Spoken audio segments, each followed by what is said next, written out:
Yes, another day of chaos in the United States, this time in Seattle at the University of Washington, with the far left and Islamists creating a coalition to occupy the university for hours and hours. And in this live stream, we're going to give you guys all the updates on what happened.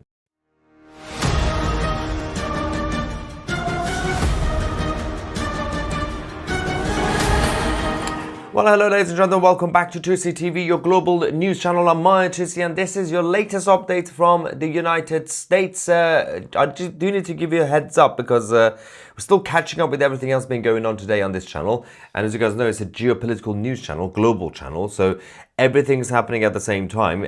Just before we came live right now, if you're watching this live, we've just got the update that India has officially attacked Pakistan. So we will wait for all the information that we have on that. We will cover that completely, but we're going to have to catch up with this. Obviously, this chaos has been going on since yesterday at the University of Washington in Seattle.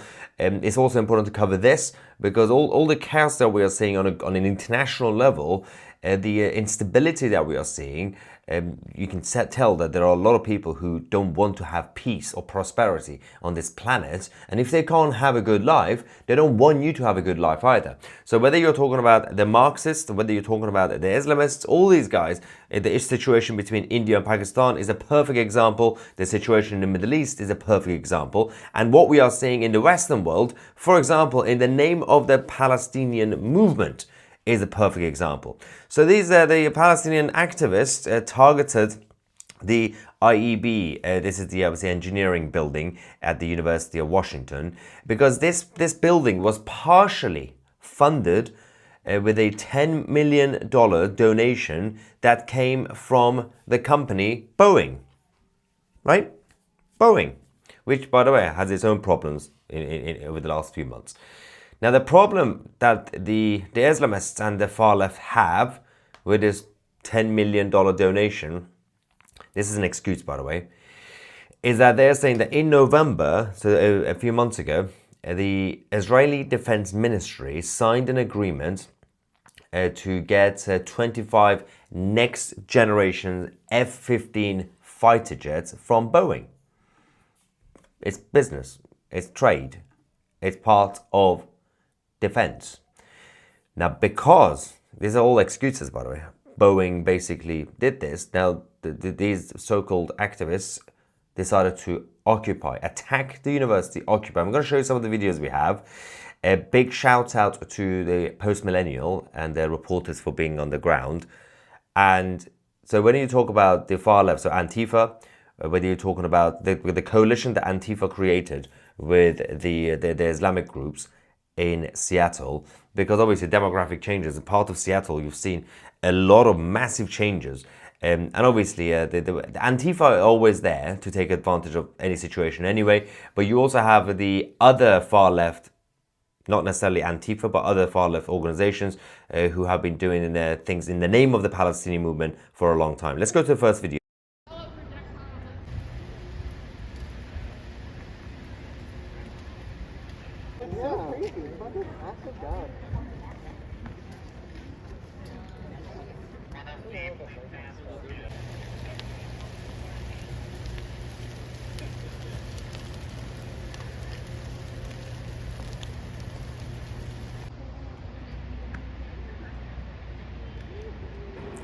Now, again, big shout out to Post-Millennial for this. Let's give you guys the actual details because we have a couple of more videos to show you. What happened at the end was essentially these guys decided to attack the university, occupy the buildings without any proper plan. Because what ended up happening was that a small group of them, especially the Antifa side, were having demands. So they did a sitting protest. That didn't go well, so a different group of them start burning things and actually completely doing vandalizing. The initial security of the university couldn't control the situation. They had to get the police to get involved. But before the police got here, this is what you were seeing. Before they set things on fire, they were already occupying the area. Watch this.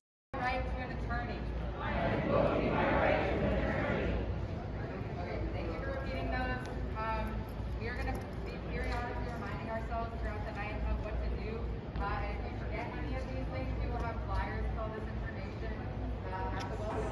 So this was earlier on. What happened was the university thought, well, freedom of protests, democratic protests, it's just a small group. Initially, it was a small group, as you saw. And they got surprised that it got out of control. Why are you surprised? This is not a group of legitimate students democratically and freely protesting. You already, from the beginning of the day, you already had Antifa activists covering their faces. When you have these people standing there with their faces covered, you know there's trouble ahead. Don't act surprised when after a few hours, they cause complete mayhem.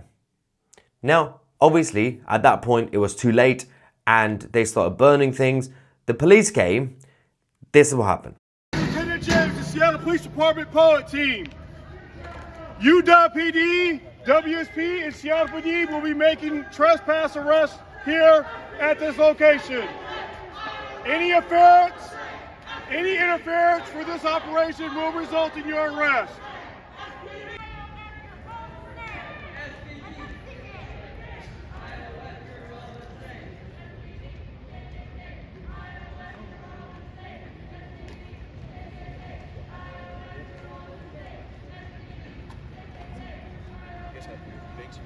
Yes.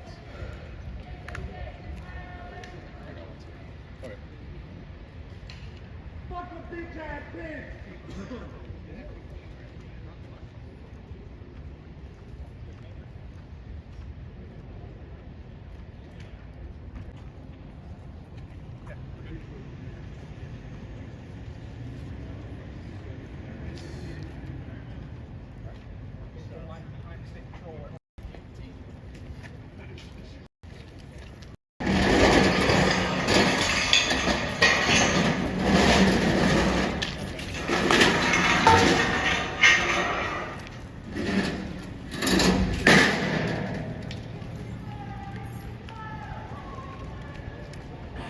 I love how in the background they're just chanting, Intifada, Intifada. Half of them don't know what it means. The other half are just genocidal anyway. So, all right, there is an issue here because, well, first things first, at least in the United States, the police come in full gear. But they still had to wait a little bit to find out the actual, the level of the situation inside the building. And they were communicating with the university. They ended up initially arresting about 30 of them. Only 30, by the way. Some of them ran away, the others were cooperating or whatever, they left essentially. But those who were setting things on fire, they all got into trouble. We will have more information. We now have a statement from the University of Washington, which we're going to go through in a second. But I think we can show you the next video. This was the initial moment the police came, and this was the Antifa side, who I'm just going to show you the video because I don't think there's any explanation needed. This was the security guard, the security services came. This is what happened.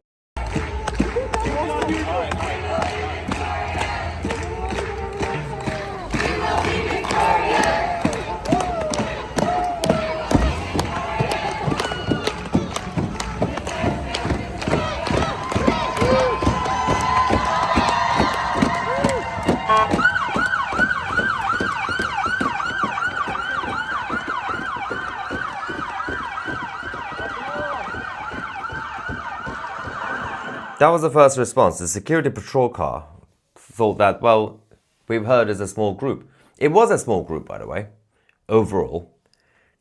But they had to retreat and they had to get all the actual full gear police officers to come to help. Now, why are they surprised when something like this happens in Seattle? It's not the first time. It's been going on since 2016, 2017. Actually, way before that anyway, but when Antifa were trying to occupy every part of Seattle. But then eventually, obviously, they got things out in control. Big shout out again to the police. And before we show you the statement we received from the university, this is some of the clips there of the far left activists who were being arrested. On the sidewalk, thank you. Blowing bombs, children die. We love you.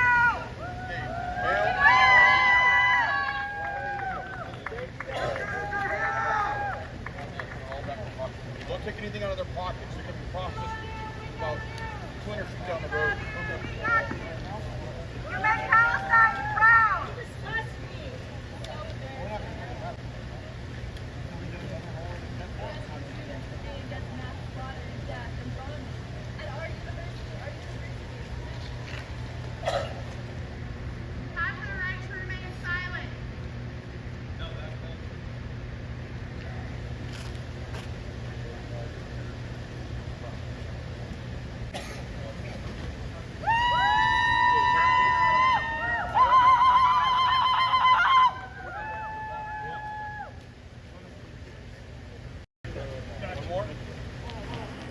such weird people.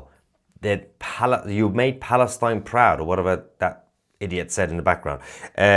Obviously, as I said, we are getting still more information about the attack by India on Pakistan as well, which we will get all the information for you guys and bring it to you shortly as well. This is a quick statement we received from the university. Statement on occupation, right, of the building. This is the building that was donated partially by Boeing. Monday evening, a number of individuals temporarily occupied it, created a dangerous environment, it says, in and around the building. As law enforcement from several agencies assembled to respond, individuals who mostly covered their faces blocked access to two streets outside the building, blocked entrances and exits to the building, and ignited fires in two dumpsters on a street outside. University of Washington police, UW police worked with law enforcement partners to contain the situation and began clearing the area outside the building around 10:30 p.m. Before moving into the building to clear it at 11 p.m. About 30 individuals who occupied the building were arrested and charges of trespassing, property destruction, and disorderly conduct, and conspiracy to commit all three will be referred to the King County Prosecutor's Office. Any students identified as being involved will also be referred to the Student Conduct Office.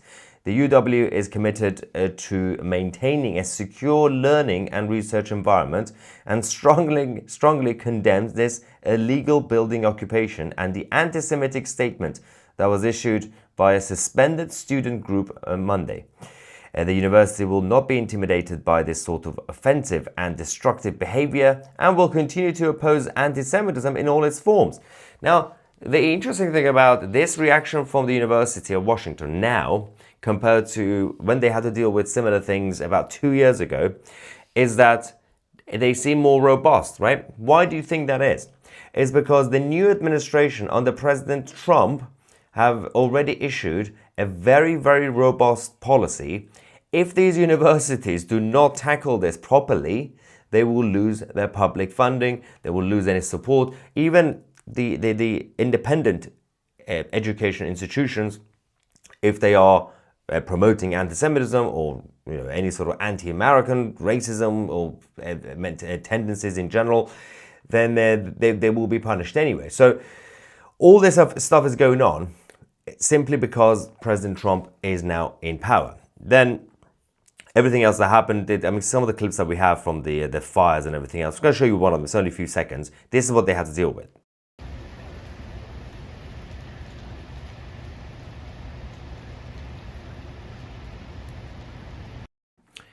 It is interesting, by the way, because, as I said, while we're talking about this, India has now confirmed that they have attacked Pakistan, which I said we'll talk about that as well when I get more information.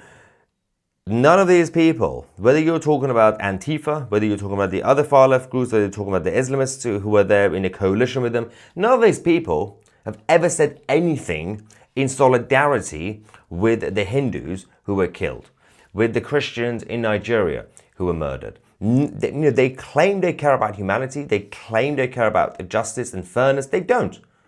They will only pick a side of any group that hates the West and America. That's the whole point. When they're talking about the Palestinian movement, Palestine will be proud of you. Well, for being arrested by the police in Seattle is embarrassing. I don't think the so-called Palestine actually even knew what was happening in Seattle, let alone actually being proud of it or not. Okay, apparently now Pakistan has retaliated as well, so I'm going to get that information confirmed and verified and come to you guys. So let's get some reaction quickly. Aaron, thank you for your super chat, saying avoid visas and citizenship and then deport all. Well, again, the people who've been arrested, they're going to be investigated, and the authorities have to follow the rules imposed by the federal government, which means that if anybody is technically a foreign student or whatever they are, they can be deported now. And that has been happening already in the US under President Trump. Sheila says they are not Palestinian activists, they are Antifa. You do realize Antifa are Palestinian activists as well, but we had a coalition. So we had the black face masks, all those guys, they tend to be Antifa. The others, obviously, they had a couple of different groups of the Palestinian solidarity groups and also the other Marxist groups that are not Antifa, but they're basically the same thing. But they're not all Antifa, but also Antifa consider themselves as pro-Palestine as well, whatever that means. Graham says, encouraged by the Democrats and funded by George Soros and their billionaire cult members. Well, that's where they get the money from, obviously. Tamala says, interesting. Why didn't they just go to the Boeing factory to do their protests? Because that was an excuse. You know, the whole point of what happened was they say that this building in the university was partially funded by Boeing. You don't actually care about that. We know why you chose that place, because you are going to get the attention that you needed. And you can also intimidate the Jews and Jewish students who are there, that we have control of your university. That's the point of it. You know, they will also obviously try to target the Boeing factories or whatever. They always do that as well. But this wasn't actually about Boeing. Of course it wasn't. What is this? 2C, why are you so pro-Israel? This is concerning for me. I've watched many of your videos over the years, but your unwavering support for them is concerning. I love how there's a concern. I will always support and defend anyone or any group or any country that is being attacked, and any group, any people, any country that believes in two things: life and freedom. It's not just Israel that I'm supporting. Right now, in the current situation that's going on as we speak, I am supporting India against the Pakistani government nutters who decided to allow the terrorists to attack the Hindus. I will also be supporting the Indians. I will also be supporting, and I am supporting, the Iranian people and in their fight against the Islamic occupiers. And I am also supporting the beautiful people of the United States of America. I will always support America for being the land of the free. Now, that's the same reason that I'm supporting Israel, because they were invaded by a bunch of crazy weirdos, and they have a right to live, exist, but they have a right to fully defend themselves against the enemy. Any country that is being unfairly randomly invaded and have an enemy that has genocidal thoughts against them and believes in life and freedom, 2CTV will always support. And again, let's not forget about what's happening in India. Now, another comment says, I have said just because you haven't got a percentage in America like Europe does mean you should ignore and you should be on guard. But apparently many are on about Christians in America instead of the real. I'm sorry, the wording isn't great, so I can't tell what it says, unfortunately. Let's see what else we have. Verena says, totally agree with 2C. Thank you very much. Someone gets it. I think most people who watch this channel get it.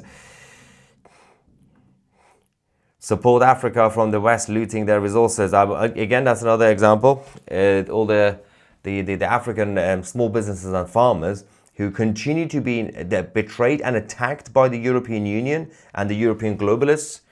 I will also always support those people. One of the reasons these people in the European Union have a mission to keep African nations in poverty.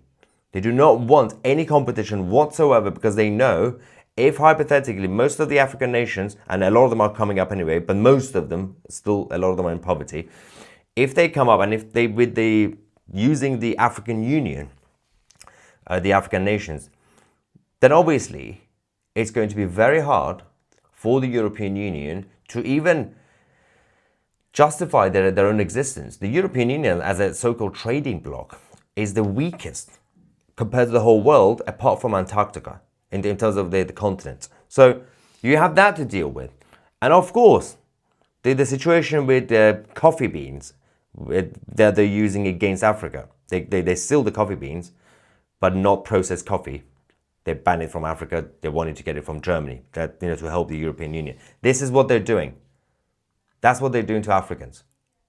They don't want them to actually do well.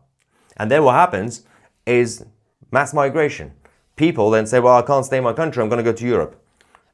And then change the demographic, multiculturalism. Help these countries be better for themselves and for their people so they don't have to flee. This is what you've done. The same thing when the West essentially allowed the Islamic occupiers in Iran in 1979. You got all these Iranians who could have stayed in their countries, including people like my mother, could have stayed in their countries and build Iran and continue to make a good country. Now they're out. Yeah, someone like my mother might be a good exception, integrate, everything's fine, and in small numbers, fine. But now all these people from Iran, talents from Iran, have left. Who's going to build Iran? Now, the good thing about a lot of Iranians who are actual political refugees is that they said the moment Iran is free, we're going to go back and build it. You can't really say the same about many other countries, many other people from certain countries. Not everybody wants to go back. Now, let's see what else we have. There's a super chat. Terry says, Tutsi India is on Sky News. Whose side will be on? Whose what? Sky News, whose side will be on? Is it well, whose side Sky News will be on?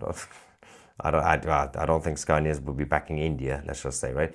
Anyway, we're going to get more information about what's going on between India and Pakistan, and of course bring you guys all the comprehensive updates. Thank you so much for watching. I'm Maya Tusi, and we are the media.